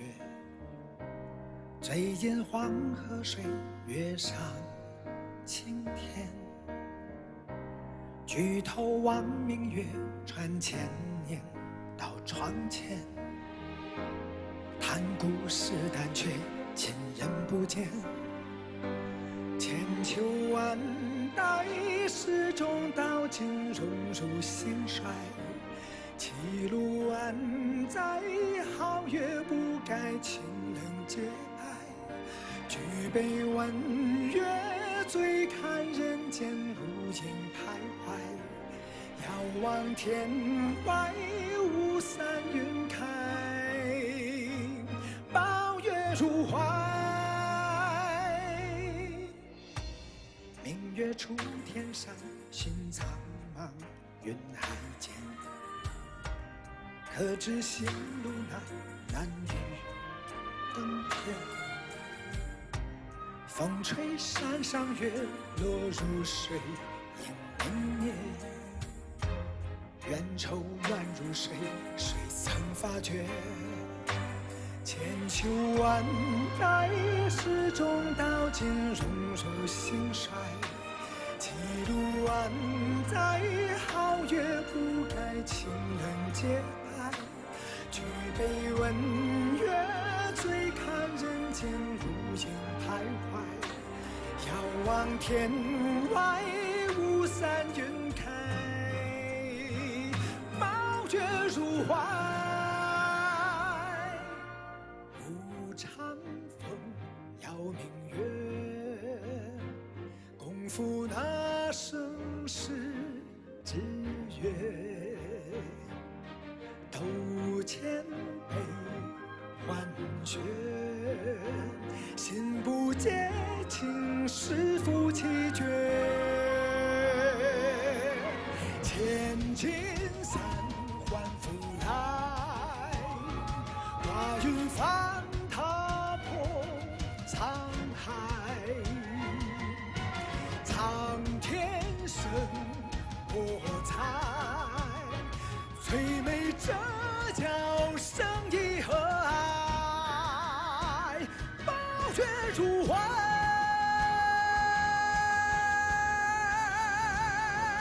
千秋万代始终到今荣辱兴衰。歧路安在，皓月不改，情人节拜。举杯问月，醉看人间如影徘徊。遥望天外，雾散云开，抱月入怀。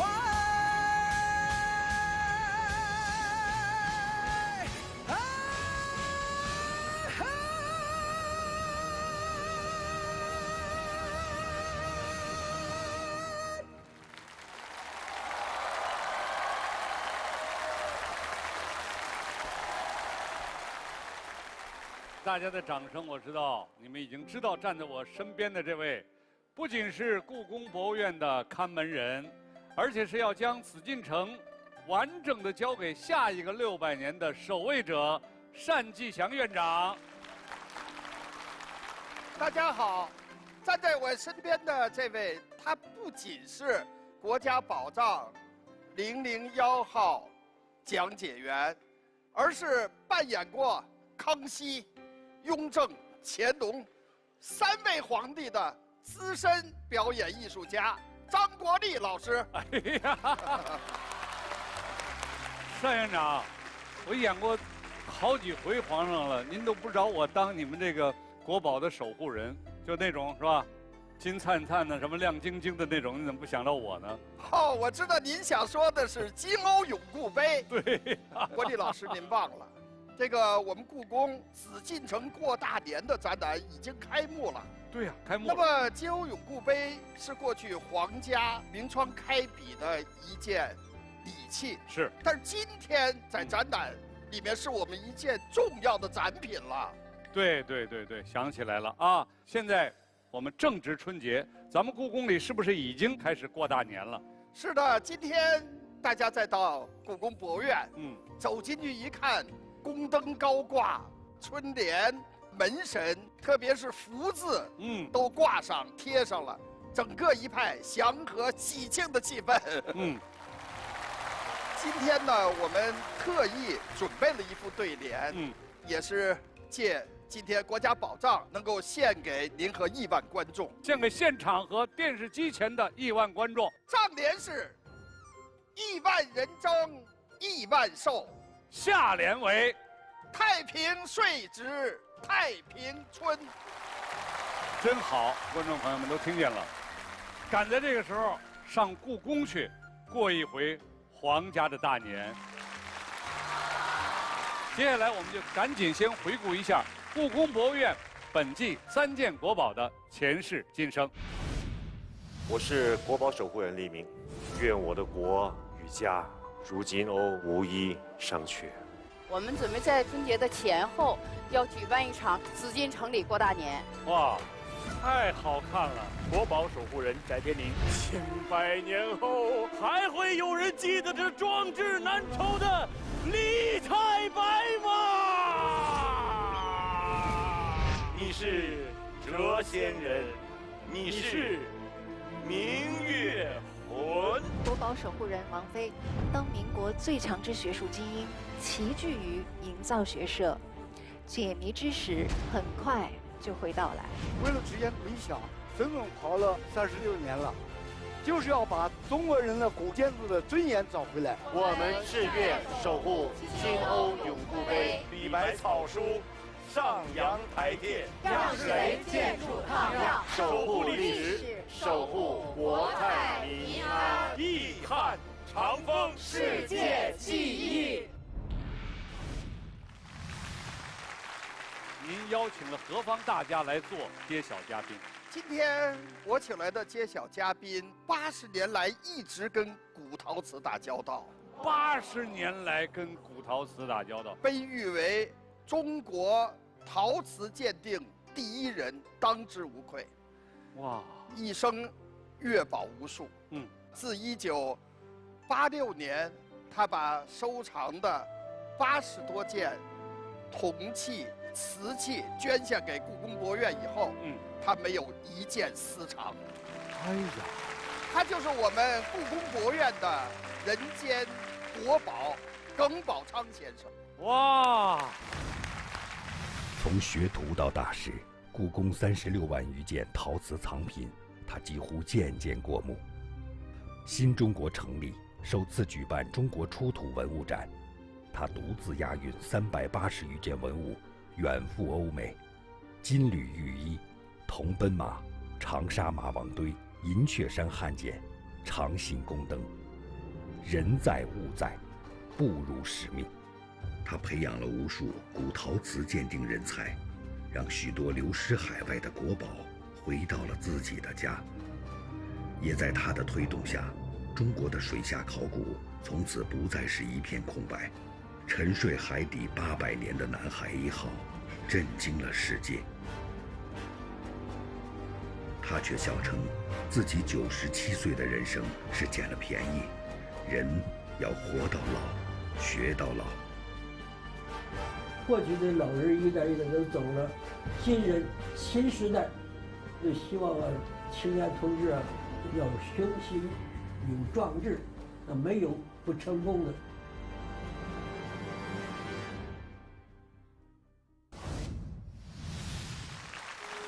耿先生，这是如雷贯耳的大名啊！郭丽老师，耿宝昌老人已经96岁了，过了春节97了。对，他今天很想来现场。他说，国家宝藏第2季里面的很多文物他都打过交道。对，所以他有很多的话想跟大家说说，但是后来还是被我劝回去了。嘿，您瞧您这大喘气儿，因为耿宝昌先生他也是我们故宫博物院的国宝啊。对，我们必须对他的健康负责。是，所以我们安排了连线采访。那咱们赶紧的啊！耿老爷子，您身体好吗？大家都特别想见您呐。谢谢大家，谢谢大家。身体正常吧，反正老年化了，是日渐衰老，这是自然现象。跟那秋后的那个蚂蚱一样，一点能动力都没了。耿老爷子看着您挺硬朗的，您做了一辈子的文物工作，有什么想跟大家说的吗？那我本身来说吧，从16岁开始接触这个文物，3年入门，10年成功，跟哪一个行当大概都是基本这么一个规律。也就是说，我现在年纪已经90多了，还在想学习。我们都希望咱们的年轻人，一个方面的东西研究深透，那才叫真正专家。反正要是大概其都是这样稀里糊涂全摸，那也是上就是只知其其一，不知其二。哎，国家宝藏这一活动实在是太迎合人心了，太迎合人心了。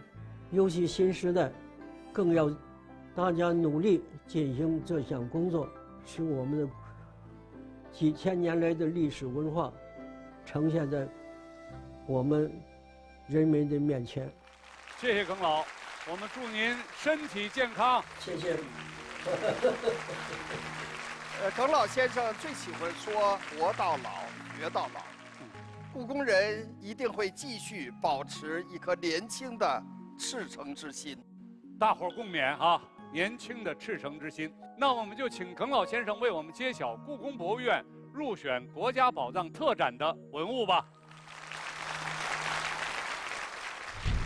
我宣布，故宫博物院入选2019年度国家宝藏特展的文物，它就是样式雷建筑烫样。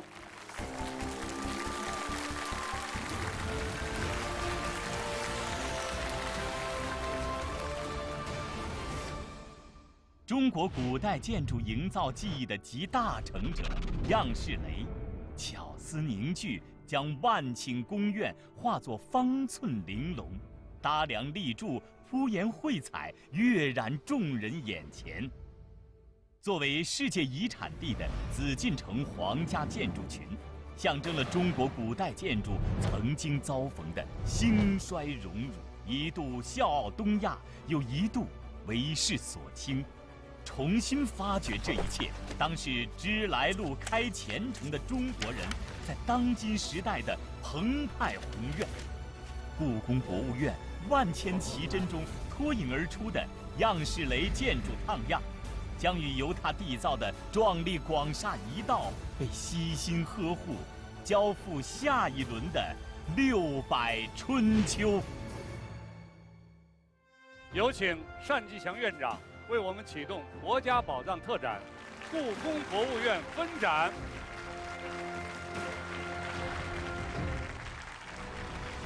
我现在位于故宫博物院的神武门，有请故宫博物院的文博人和热心的观众朋友们共同宣读守护誓言。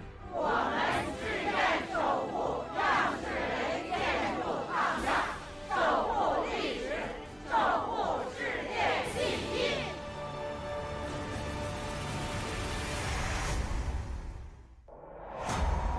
9大博物馆入选国家宝藏特展的文物现已全部揭晓。还记得3个月前，国家宝藏第2季发布的第1个宣传片里，我们提出这样一个问题：我们为什么是今天的我们？在本季节目的最后，我们有请全国17大博物馆的馆长为我们送上答案。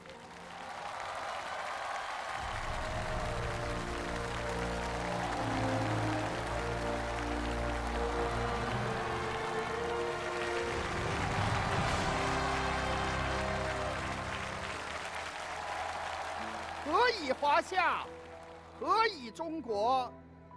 我们守护祖先的创造，描摹上下5000年不变的模样。夏商传递燧人的火种，古老的土地上播撒文明的熙壤。大禹塑造我们的意志，踏遍9州万方。炎黄在天地间高唱。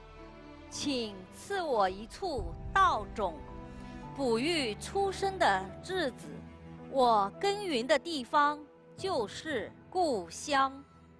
请为我谱写乐章，致敬英雄的热血，舍生取义的人，万古流芳。我们寻找百家向往的乐土，我们打造盛世太平的殿堂，我们来去纵横世界的极限，我们磨砺勇敢无惧的锋芒。何以华夏？是楚狂人对往事的嘲弄，还是带走衣冠风流的大江？何以中国？是孔夫子在梦中的叹息，还是那笑看春秋功过的巨浪？响彻云霄的凤鸣，那是屈原在鹦鹉洲畔低吟，手捧一杯茶香。震天动地的鼓声，那是飞渡怒江的茶马古道，带去羽衣吟长。请为我唱一首《出塞曲》，送我到燕然山上，草原的风不再悲凉。请听我为你奏响琵琶，丝绸之路的美酒，倒映着大漠的金黄。我们锤炼刻画过去的诗篇，我们书写变革创新的华章，我们闯荡沧海波涛的风暴，我们穿越千年之残的迷惘。何以华夏？是龙山里烟埋藏的竹简，还是忆往昔英雄折腰的忧伤？何以中国？是都江堰成泰的金沙，还是知其不可为而为之的刚强？华夏是历史，也是现在；中国是家邦，更是信仰。知书达理，探索永恒真理，仁义智勇，谱写慷慨激昂。是以华夏，是以中国，是以传承，是以辉煌。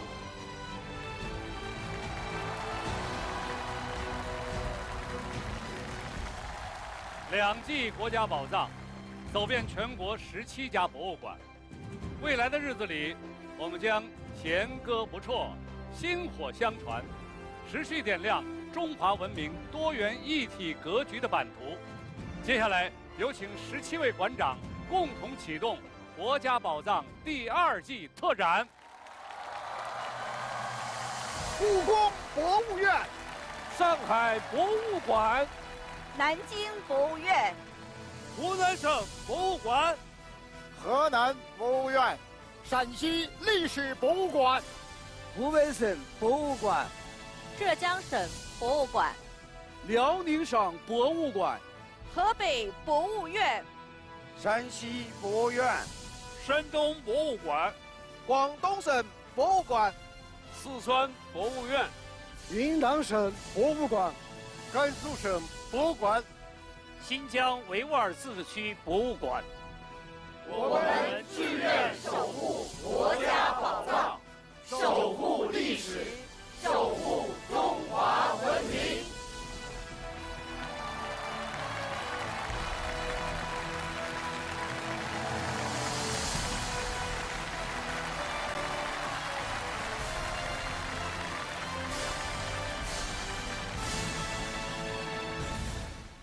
中国绵柔情白酒开创者孟之兰邀您一同走进国宝特展。此刻，我们在故宫博物院建亭广场，共同见证九州焕方耀世而来。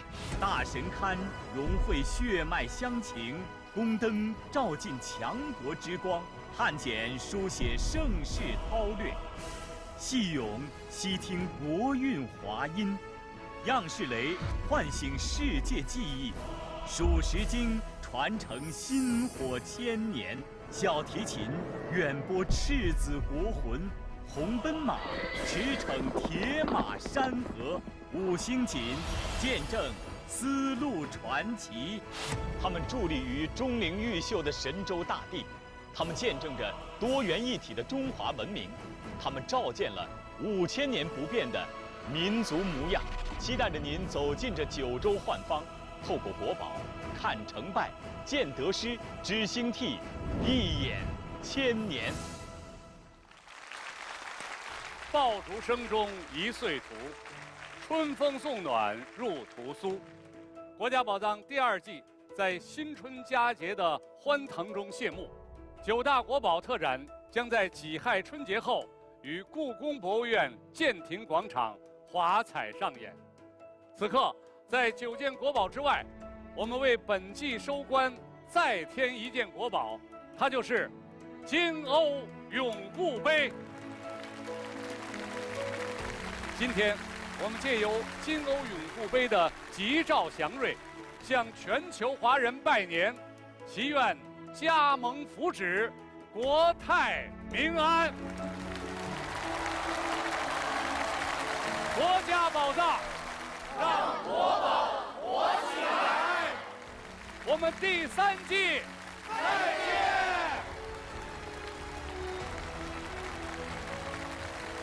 再见。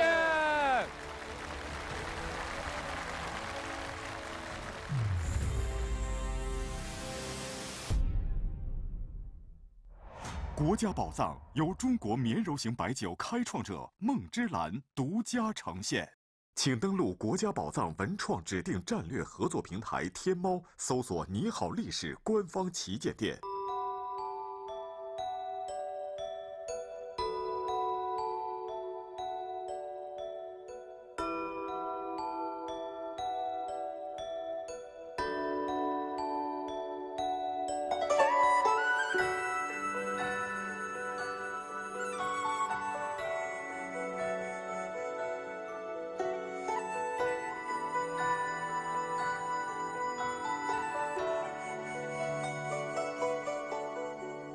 请再放慢一点，那么厚一本时间。我想每手牵手在故事里做一个伴，像诗人般孤单，与岁月彻夜长谈。只有你有心，一览无数江山。一眼千年，相隔千年，宛如初见。梦见你千万遍，只想触摸你无关。一眼千年，沉默也胜万语千言。只有你有心，能描述这光阴似箭。大鹏飞兮争霸意，不战而屈人之兵，此便为中华之独运。天马忽悠，正义将至。我们要冒着敌人的炮火前进。请再放慢一点，那么厚一本时间。我想每手牵手在故事里做一个伴，像诗人般孤单，与岁月彻夜长谈。只有你有心，一览无数江山。一眼千年，时空旋转，飞逝如电。梦见你千万遍，只想触摸你无关。一眼千年，无言也胜万语千言，足以带给我多少次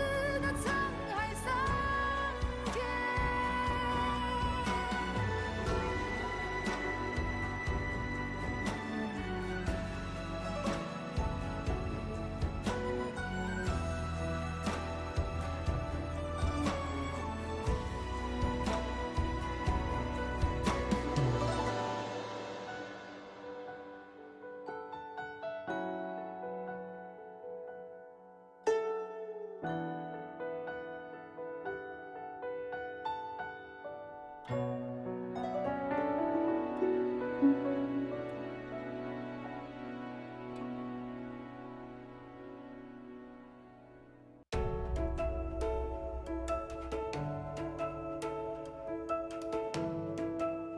迎大家关注 CCTV 国家宝藏官方微博及国宝微博，参与话题互动。每件国宝的知识点都很多，想要复习知识点的同学们，可以通过央视网、腾讯、优酷、爱奇艺、哔哩哔哩、喜马拉雅再次收看收听节目。